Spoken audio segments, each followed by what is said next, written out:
Incline su rostro ahí en su lugar. Incline su rostro ahí en su lugar.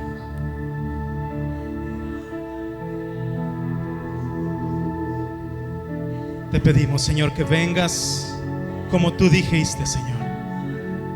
Que vengas, Padre Santo, a este lugar. Dile: ven, Señor. Ven, Señor, como dijiste, y derrama tu gloria sobre nuestras vidas, sobre nuestros corazones. Que sea tu Santo Espíritu, Señor, tocando nuestras vidas, hablando a nuestras vidas. Entregamos a ti nuestra alabanza, nuestra adoración como una ofrenda, Señor, delante de tu presencia. Reconocemos, Señor, que solamente tú eres merecedor de toda la gloria y de toda la honra. Nos humillamos delante de tu presencia y te decimos que tú eres santo, que tú eres digno, que tú eres poderoso, eres maravilloso para nosotros. Y tú te dignas, Señor, en visitarnos en esta mañana, a pesar de nuestro pecado, a pesar de nuestra condición.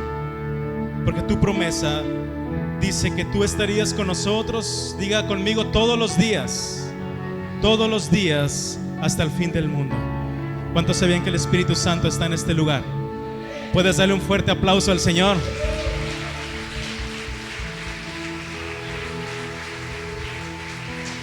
Aleluya, te alabamos, mi Dios.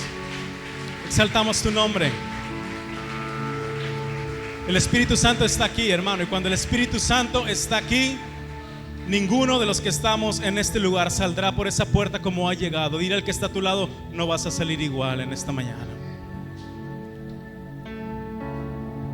¿Cuántos dan gracias a Dios por el grupo de alabanza que nos acompaña en esta mañana?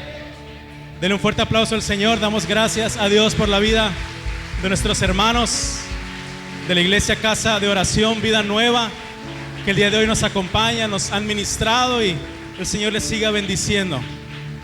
Tenemos más hermanos que nos acompañan de Tecomán en esta mañana, y le voy a pedir, hermano, que pueda abrir su Biblia. Yo creo que nuestro corazón está listo para escuchar la palabra de Dios. Abra su Biblia, por favor, en Primera de Reyes, capítulo 18.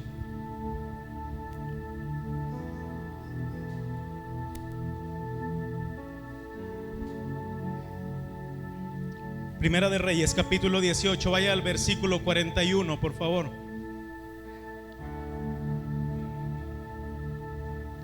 Y le voy a dar lectura del versículo 41 al versículo 46. Me sigue con su vista. La palabra de Dios se lee en el nombre del Padre, del Hijo y del Espíritu Santo. Entonces Elías dijo a Acab: sube, come y bebe, porque una lluvia grande se oye. Acab subió a comer y a beber, y Elías subió a la cumbre del Carmelo, y postrándose en tierra puso su rostro entre las rodillas, y dijo a su criado: sube ahora y mira hacia el mar. Y él subió y miró, y dijo: no hay nada. Y él le volvió a decir: vuelve 7 veces. A la 7ª vez dijo: yo veo una pequeña nube como la palma de la mano de un hombre que sube del mar. Y él dijo: ve y di a Acab: unce tu carro y desciende, para que la lluvia no te ataje. Y aconteció, estando en esto, que los cielos se oscurecieron con nubes y viento, y hubo una gran lluvia. Y subiendo Acab vino a Jezreel, y la mano de Jehová estuvo sobre Elías, el cual ciñó sus lomos y corrió delante de Acab hasta llegar a Jezreel. Amén. Puede tomar su lugar, por favor.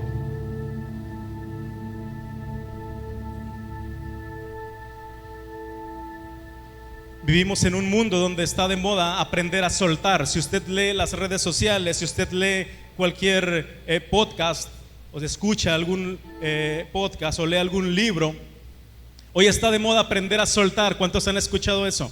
Aprender a soltar, aprende a dejar ir. Y estamos en este tipo de mundo. No estás contento con tu esposa, pues cámbiala por otra. No estás contento con tu matrimonio, pues tíralo y consíguete otro que te acomode un poco más.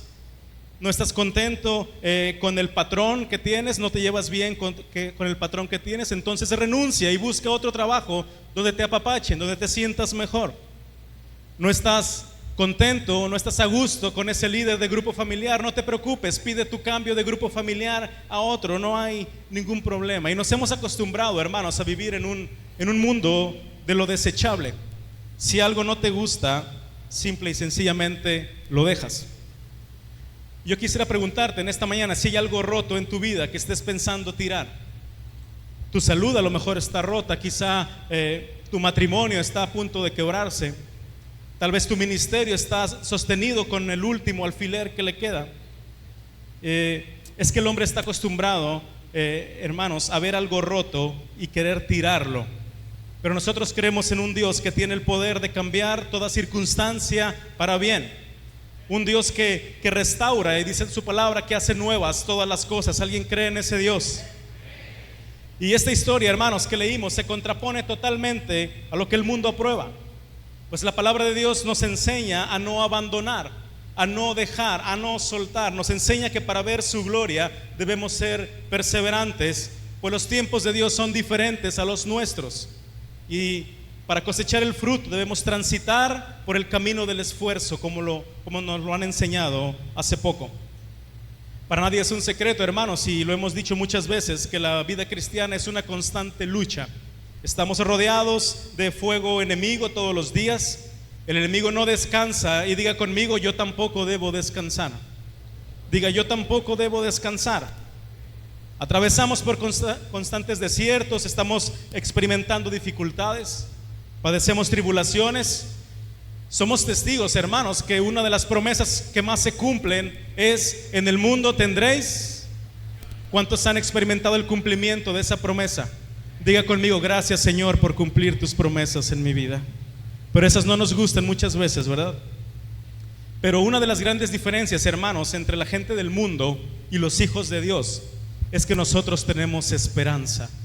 Nosotros tenemos una esperanza, hermano. Descansamos en la esperanza de que nuestro Señor nos sostiene en todo momento. ¿Cuántos sabían eso? Descansamos en la esperanza de que no importa lo que estemos pasando, en algún momento el Señor va a hacer que las cosas cambien.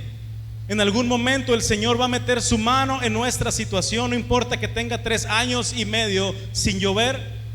En algún momento le diremos al Rey: Rey, sube, come y bebe, porque una lluvia grande se oye. Y de eso quiero hablarles en esta mañana. El título de este mensaje es: se escucha la lluvia. Diga conmigo: se escucha la lluvia. Quisiera que fuera conmigo, hermanos, a la carta de Santiago, capítulo 5, versículo 17.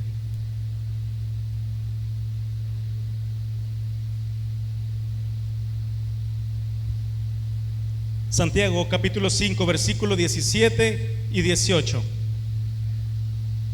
¿Me ayuda a leerlo, hermano? Dice: Elías era hombre sujeto ¿a qué? A pasiones semejantes a las nuestras, y oró fervientemente para que no lloviese, y no llovió sobre la tierra por 3 años y 6 meses. Y otra vez oró, y el cielo dio lluvia, y la tierra produjo ¿qué? Y la tierra produjo su fruto.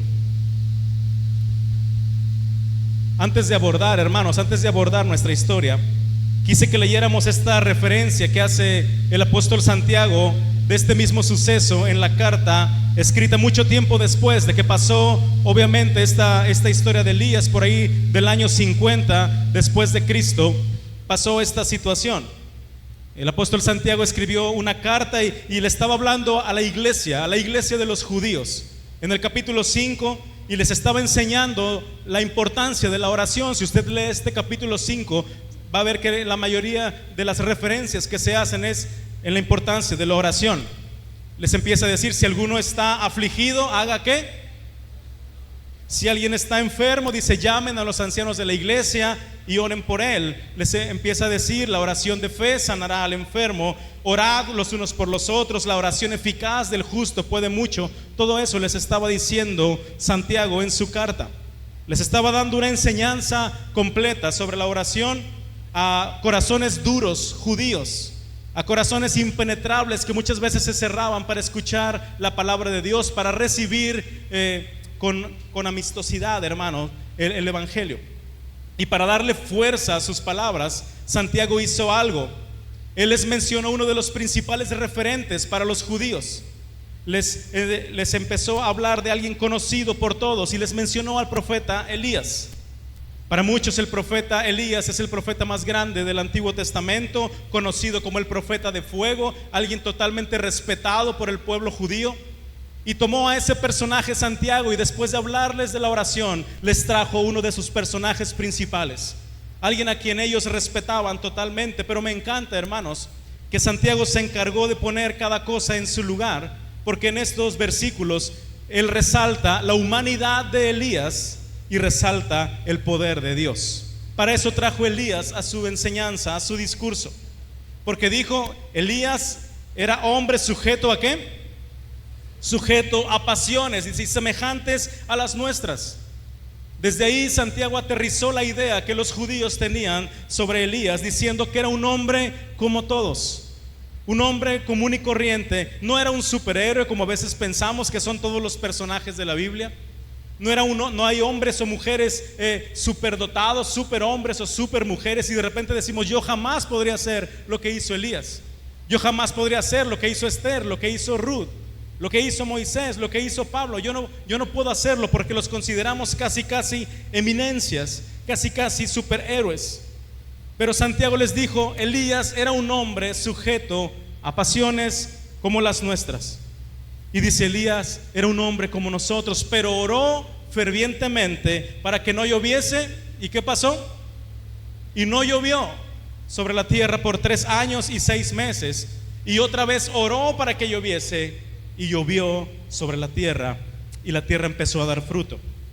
Santiago usó el ejemplo de Elías no para resaltar la vida de Elías, sino para señalar el poder de la oración. ¿Cuántos sabían que la oración tiene poder? ¿Cuántos han experimentado el poder de la oración? Y sobre todo si lo hacemos por ahí de las 5 de la mañana, la oración tiene más poder. Dígale al que está a su lado: ya no te he visto en la oración.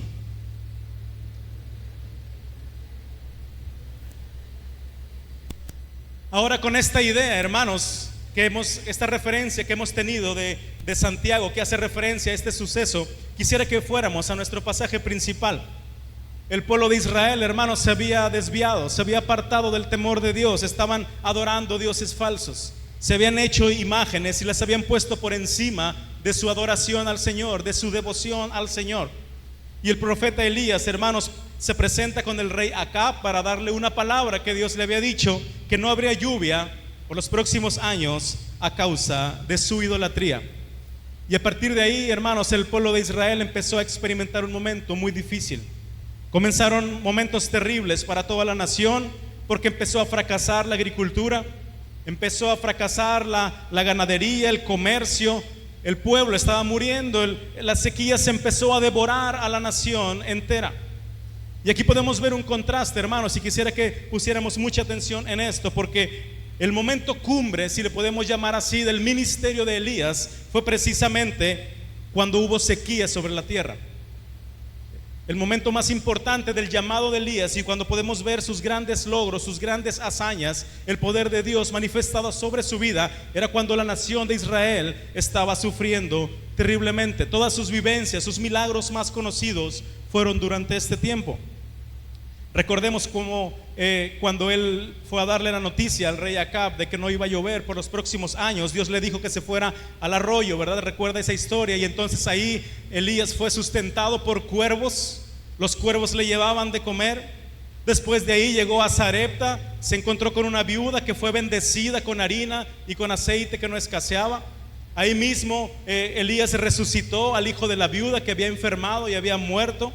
Y bueno, empezamos a ver los milagros de Dios por mano de Elías. Después de más de 3 años, se presentó nuevamente ante el rey Acab para que les reuniera a todos los profetas de Baal, a los profetas de Acera. Y usted conoce esa historia. Les dijo: reúneme a todo el pueblo.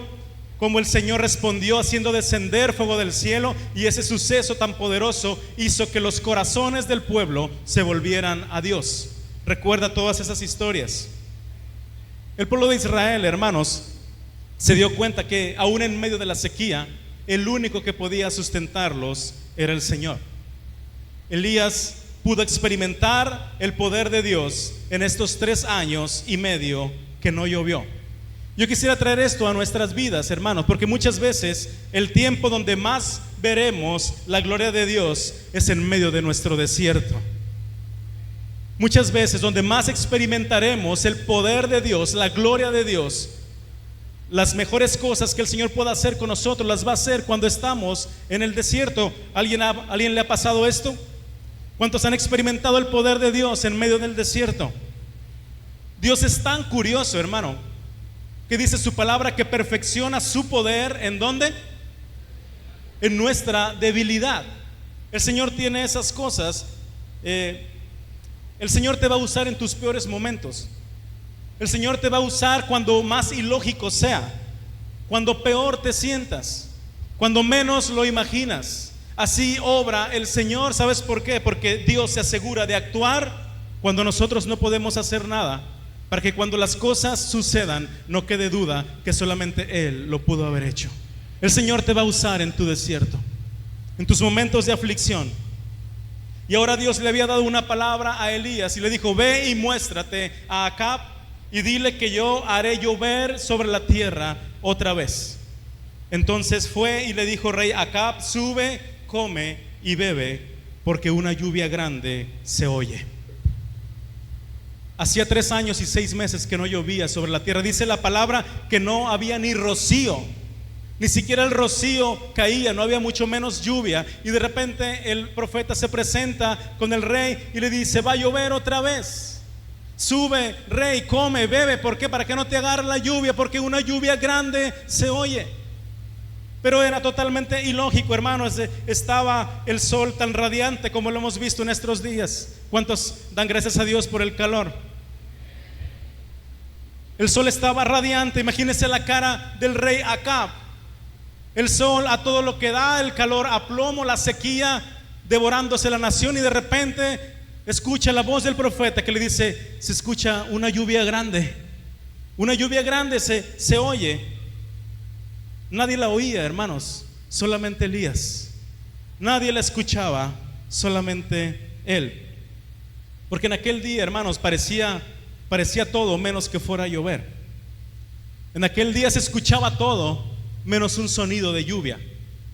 ¿Y cuántas veces en nuestra vida pasa lo mismo, hermano? A veces parece todo menos que la lluvia va a venir. A veces se escucha todo, se escuchan voces de todo tipo, se escuchan noticias de todo tipo, menos de las bendiciones de Dios, menos de que el Señor va a hacer algo por su pueblo. Pero el profeta le escuchaba. Elías le dijo: una lluvia grande se escucha. Nadie más le escuchaba. Una de las cualidades, hermanos, que todo hombre o mujer de Dios tiene es que cuando están en medio de situaciones o escenarios difíciles, perciben cosas que nadie más percibe. Un hombre o mujer de Dios ve cosas que nadie más ve, escucha cosas que nadie más oye. Y no le estoy hablando de sueños raros ni de revelaciones extrañas. Estoy hablando que los hijos de Dios, que las mujeres de Dios, que los hombres de Dios pueden percibir algo grande de parte de Dios en medio del desierto. Que saben que en algún momento algo va a pasar. ¿Recuerda cuando el rey de Siria andaba buscando a Eliseo para matarlo? ¿Recuerda aquella historia? Dice que se dio cuenta dónde estaban y mandaron un gran ejército lleno de carros, caballos, que rodearon la ciudad de Dotán, donde estaba Eliseo, y la rodearon por la noche. Y dice la palabra de Dios que al despertar el siervo de Eliseo se vio rodeado, los vio rodeados del enemigo. Su cara cambió, le empezó a dar mucho miedo y le dijo a Eliseo: Señor, ¿qué vamos a hacer? Estamos rodeados, han venido a matarnos, han venido por nosotros. Pero ¿se acuerda lo que le dijo Eliseo? Le dijo: no tengas miedo, porque son más los que están con nosotros. Son más los que están a nuestro favor que los que están del lado del adversario. Imagínense la cara del siervo de Eliseo. Yo creo que se pareció mucho la cara a la del rey Acab cuando Elías le dijo: sube, come y bebe, porque una gran lluvia se escucha. Y ahora Eliseo le estaba diciendo: tranquilo, tranquilo, porque mira, son más los que están con nosotros que los que están del lado del enemigo. Imagínense la cara del siervo al voltear a ver y decir: pues yo veo puros enemigos. Yo veo solamente carros, veo carruajes, veo caballos, veo un gran ejército que vienen por nosotros. Pero dice la palabra de Dios que en ese momento Eliseo empezó a orar. Y sabemos y conocemos la historia que él no empezó a orar para que el Señor los defendiera, no empezó a orar para que el Señor los librara de ese ejército. Dice que empezó a orar por su siervo. Y le dijo: Señor, te pido que abras sus ojos, que abra sus ojos para que vea. Que abra sus ojos para que vea. El siervo no estaba ciego, hermanos. Tenía una vista muy bien desarrollada, tanto así que veía todo el ejército enemigo.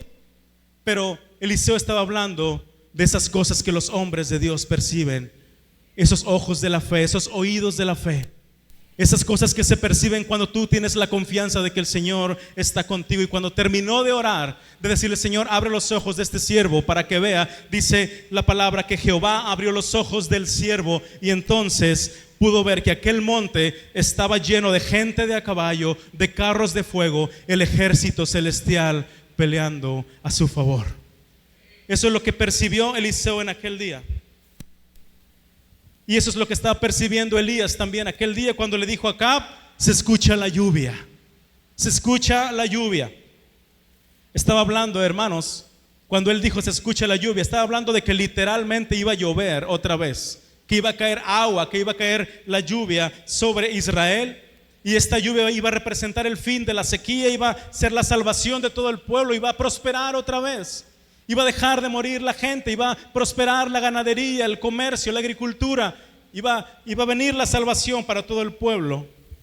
Pero en el ámbito espiritual, hermanos, ¿qué significa la lluvia? ¿Qué significará la lluvia? Yo quiero preguntarte en tu vida personal, ¿qué significaría que llegara la lluvia? ¿Cuál es la lluvia que tú estás esperando? ¿Cuál es esa parte de ti que se está secando? ¿Cuál es esa parte de ti que está menguando, que está enfriándose, que necesita la lluvia de parte de Dios? ¿Cuál será esa parte de ti, hermano? ¿De qué manera necesitas la lluvia? La lluvia en el plano espiritual se refiere a la intervención divina, a la bendición de Dios, a las promesas de Dios. La lluvia en el ámbito espiritual es esa parte cuando Dios responde de la manera que tú necesitas, de la manera que tú estás requiriendo en ese momento. Porque ¿sabe qué, hermano? La lluvia que tal vez necesito yo no es la misma que necesita usted. La lluvia que yo estoy esperando tal vez no es la lluvia que usted está esperando. Por eso le pregunto, ¿cuál es la lluvia que tú necesitas? Pero llega un momento, hermanos, donde Dios interrumpe nuestra vida. ¿Cuántos el Señor les ha interrumpido su vida? Cuando el Señor detiene nuestros planes, cuando el Señor le pone ahí una pausa a nuestros sueños, a las cosas que nosotros estamos haciendo. Y llega un momento donde el Señor se aparece en medio de la sequía. Y de pronto empieza a contestar oraciones de creyentes persistentes, oraciones fervientes como las hizo Elías. Yo no sé si alguien puede levantar su mano y decir: a mí el Señor me ha contestado una oración.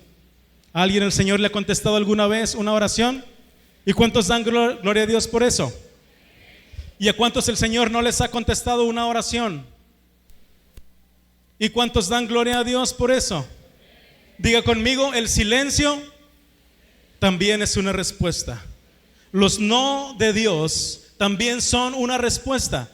Los sí de Dios, estamos acostumbrados a querer el sí de Dios, pero cuando tenemos el no de Dios, cuando tenemos el silencio de Dios, tenemos que entender que es el Señor obrando. Pero en ese momento el Señor se apareció, la mano de Dios intervino y empezó a contestar oraciones de creyentes persistentes. Y también hay creyentes persistentes en este lugar. Quisiera que fuera conmigo, hermano, al libro de Joel, capítulo 2. Joel capítulo 2,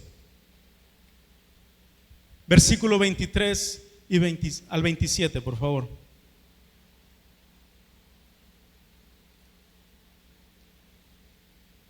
Libro de Joel, sí está Joel ahí en su Biblia. Joel capítulo 2, versículo 23 al 27, ¿ya lo tiene? De igual manera se está proyectando aquí al frente. Dice: vosotros también, hijos de Sión, alegraos y gozaos en Jehová vuestro Dios, porque os ha dado la primera ¿qué? Lluvia a su tiempo. y hará descender sobre vosotros lluvia temprana y tardía como al principio. Las eras se llenarán de trigo y los lagares rebosarán de vino y aceite. Y os restituiré los años que comió la oruga, el saltón, el revoltón y la langosta, mi gran ejército que envié contra vosotros. Comeréis hasta saciaros y alabaréis el nombre de Jehová vuestro Dios, el cual hizo maravillas con vosotros, y nunca jamás será mi pueblo avergonzado. Y conoceréis que en medio de Israel estoy yo, y que yo soy Jehová vuestro Dios, y no hay otro, y mi pueblo nunca jamás será avergonzado. Leemos una promesa de parte de Dios que el profeta Joel le dio al pueblo de Israel en ese tiempo. Y yo, en esta mañana, yo quiero recordarle algo, hermano. Yo quiero recordarle algo. La lluvia vendrá. La lluvia va a venir sobre su vida. La lluvia va a venir sobre su vida, pero solamente si usted lo cree. ¿Cuántos lo creen? Dios va a derramar sus bendiciones sobre tu vida. Dios va a cumplir aquellas promesas que te ha hecho. El Señor va a meter su mano en esa situación terrible por la que estás pasando, en esa situación que parece imposible. Dios lo va a hacer. El Señor te va a dar la victoria. ¿Cuántos lo creen? Porque eso no depende de nosotros, hermanos. El Señor es fiel. El Señor es fiel y cumple. Ese no es el problema. El problema no es la fidelidad de Dios. La clave de todo esto, hermanos, es ¿qué debo hacer mientras llega la lluvia? ¿Qué debo hacer mientras el Señor contesta? ¿Qué debo hacer en estos 3 años y medio que no ha caído ni siquiera rocío? ¿De qué manera voy a esperar? ¿De qué manera voy a actuar durante la sequía? Sabemos que la promesa viene. ¿Cuántos saben que la promesa viene de parte de Dios? Sabemos que viene, es más, la podemos escuchar. Casi la escuchamos, hermano. Pero ¿qué hago mientras esto se cumple? Hay 2 maneras de esperar la lluvia. Y con esto quiero irme acercando al final de este mensaje. Hay 2 maneras de esperar la lluvia. Una de ellas es haciendo lo que hizo Acab, y la otra es hacer lo que hizo Elías. Cuando Elías le dijo al rey: sube, come y bebe, porque una lluvia grande se oye, ¿qué hizo Acab? Le obedeció. Fue muy obediente. Subió, comió y bebió porque estaba confiado en la palabra que le había dado Dios a través del profeta. Pero ¿qué hizo Elías, hermano? ¿Qué hizo Elías después de que le dio esta palabra al rey Acab? Quisiera que leyéramos ese versículo ahí mismo donde estábamos, Primera de Reyes 18:42.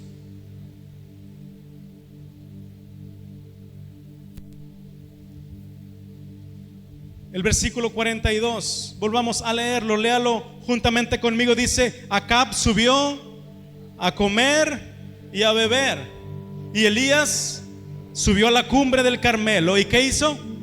Postrándose en tierra, puso su rostro entre las rodillas.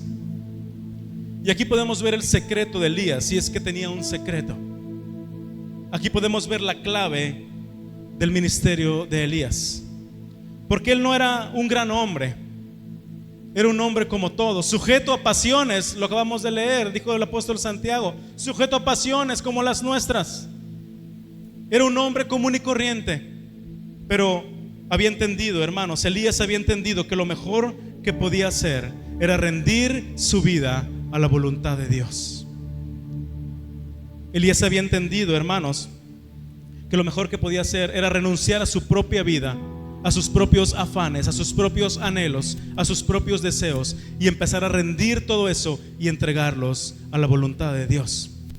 Recordemos Elías, hermano, un hombre que fue alimentado por cuervos, un hombre que hizo muchos milagros, que resucitó muertos, que se quitó su capa y golpeó las aguas del Jordán y el Jordán se abrió en 2. Un hombre que oró e hizo descender fuego del cielo delante de todo el pueblo.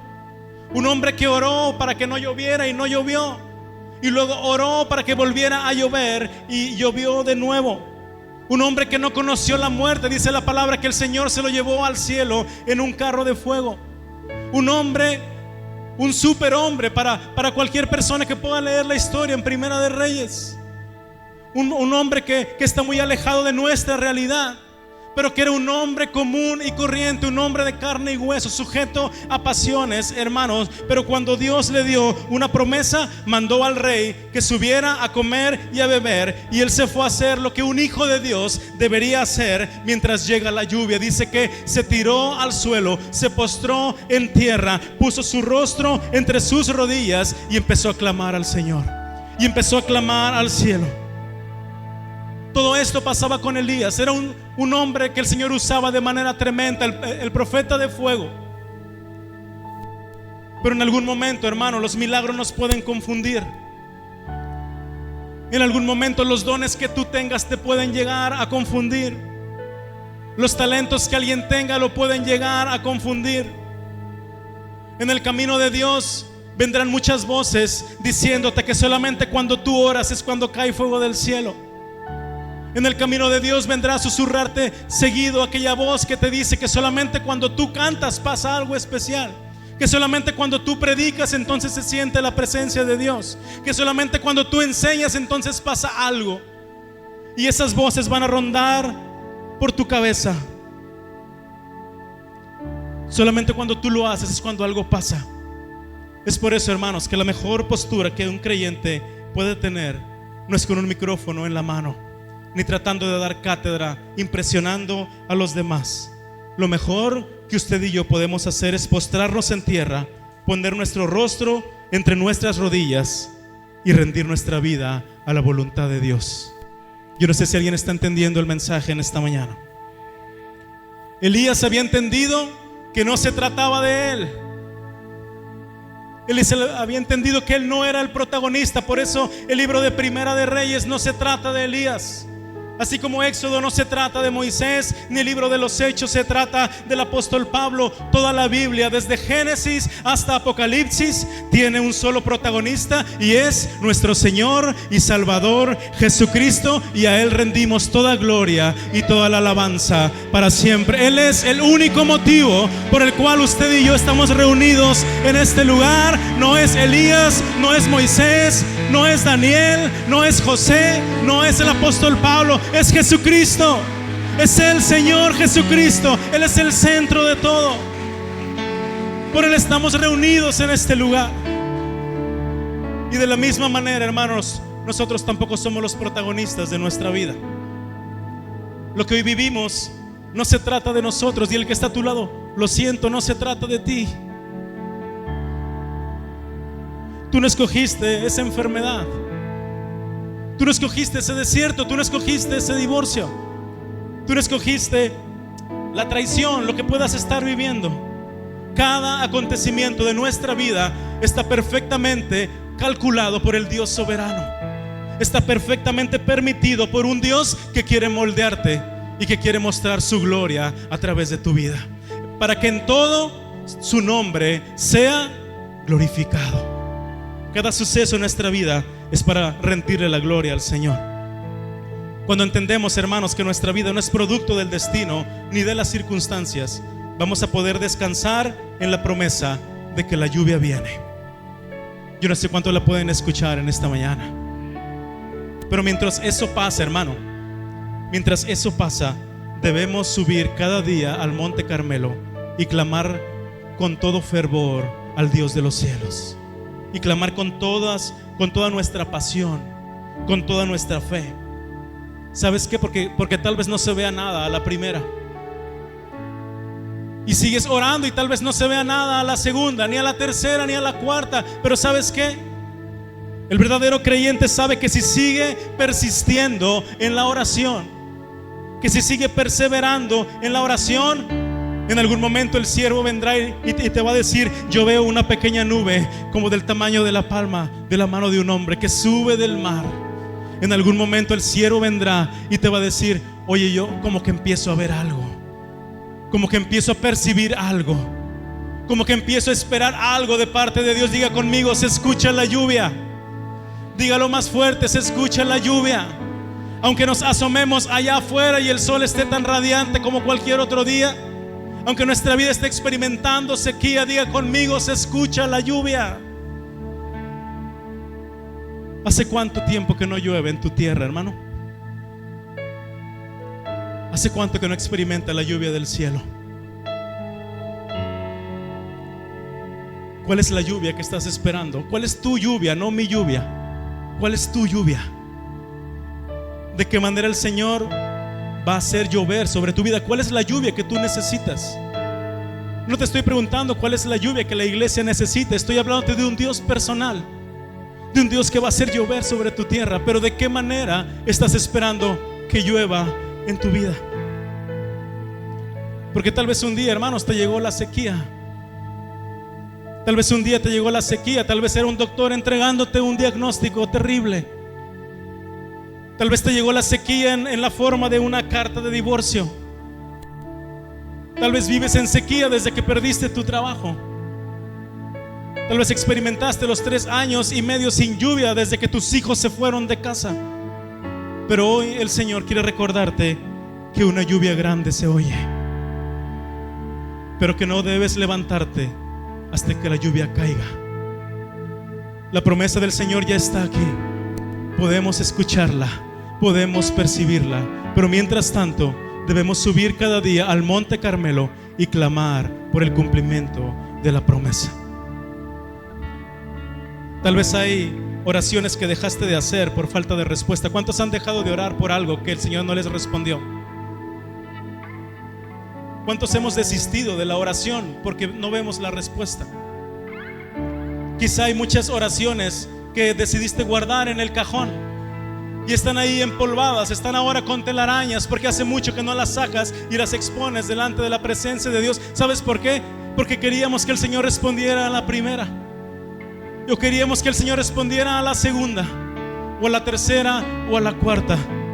Pero hoy el Espíritu Santo las está trayendo a tu memoria, aquellas peticiones que el Señor no te ha contestado, aquellas que dejaste guardadas en el cajón. Hay muchas cosas por las cuales tú ya perdiste la esperanza. Hoy el Espíritu Santo las está trayendo a tu memoria y te está diciendo: vuelve 7 veces. Vuelve 7 veces, porque en algún momento, hermano, la lluvia caerá. Y cuando la lluvia caiga, la tierra comenzará otra vez a producir fruto. Yo quisiera que la iglesia se pusiera de pie en esta mañana.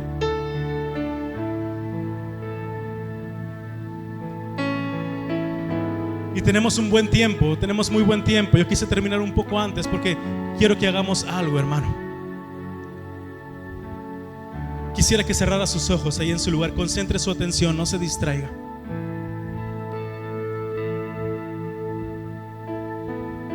Quisiera que empezaras a recordar aquellas cosas por las cuales tú has desistido de orar, porque nunca viste o no has visto el cumplimiento de la promesa.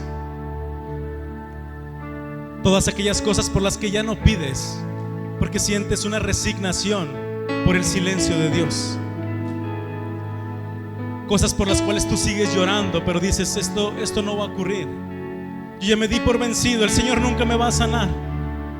Ya me di por vencido, el Señor nunca me va a restaurar. Ya me di por vencido, el Señor no va a cambiar a mi esposo. Ya me di por vencido, el Señor no va a traer a mi esposa. Ya me di por vencido, el Señor nunca va a traer a mis hijos. Porque su corazón es duro, porque su corazón es obstinado, porque he pedido tantas veces, porque le he rogado al Señor tantas veces y no se ve nada. Sigo enviando al siervo a ver si ve algo y sigue regresando diciendo: no hay nada, no hay nada. Pero hoy el Señor quiere, hermano, que vuelvas a postrarte sobre tierra, a postrarte en tierra, a poner tu rostro entre tus rodillas y empieces a clamar al Dios de Elías, a un hombre que era como todos nosotros, un hombre sujeto a pasiones como las nuestras. No era un gran hombre, pero tenía un gran Dios, y ese Dios es el que queremos clamar en esta mañana. Levante sus manos al cielo y dígale: Señor, yo escucho la lluvia. Señor, yo puedo escuchar la lluvia en esta mañana. Tu palabra dice, Señor, que tú cumplirías tus promesas sobre mi vida, que tú derramarías bendición, que así como lo dijo el profeta Joel, restituirías, Señor, todo lo que el enemigo me ha robado. Todos aquellos años que se comió la oruga, el saltón, el revoltón, la langosta. Todo mi gran ejército, les dijo el Señor, todo mi gran ejército que yo envié sobre ti para moldearte, para azotarte, para que te acordaras que la provisión viene de mí, para que cuando fracasara la agricultura, cuando fracasara el comercio, cuando fracasara la ganadería, cuando la gente estuviera muriendo en el pueblo, entonces el pueblo volteara su rostro al Señor y dijera: Señor, respóndeme. Señor, ahora me acuerdo del pacto, ahora me acuerdo de las promesas, ahora entiendo que solamente tú me puedes sanar, que solamente tú me puedes restaurar, que solamente tú puedes traer a mi esposo o a mi esposa, que solamente tú puedes traer a mis hijos. Vamos, clame por sus hijos en esta mañana. A lo mejor ya no clamas por ellos porque los ves tomando, porque los ves embriagándose, porque los ves en el Cerezo, porque los ves en un centro de rehabilitación. A lo mejor dejaste de clamar por aquel bebé que tú tanto anhelas porque no ves la respuesta de parte de Dios. Vamos, levante su mano y diga: Señor, yo escucho la lluvia. Una lluvia grande se oye, una lluvia grande se oye. Y de repente, hermano, en algún momento, mientras tú clamas en la cumbre del Carmelo, ¿sabes qué? En algún momento va a llegar el siervo y te va a decir: Elías, yo veo algo diferente. Veo una nube, pero es muy pequeña, es como la palma de la mano de un hombre y está subiendo desde el mar. Para muchos esa pequeña nube el día de hoy está levantándose sobre el mar. Y entonces podremos decir: ve y dile al rey que va a llover, pero ¿sabes qué? Úncete, cúbrete, para que la gran lluvia no te tome por sorpresa, no te agarre en el camino. La lluvia se escucha, hermano, se escucha la lluvia. Yo quisiera que extendieras tu mano sobre la persona que tienes a un lado. Extiende tu mano sobre la persona que tienes a un lado.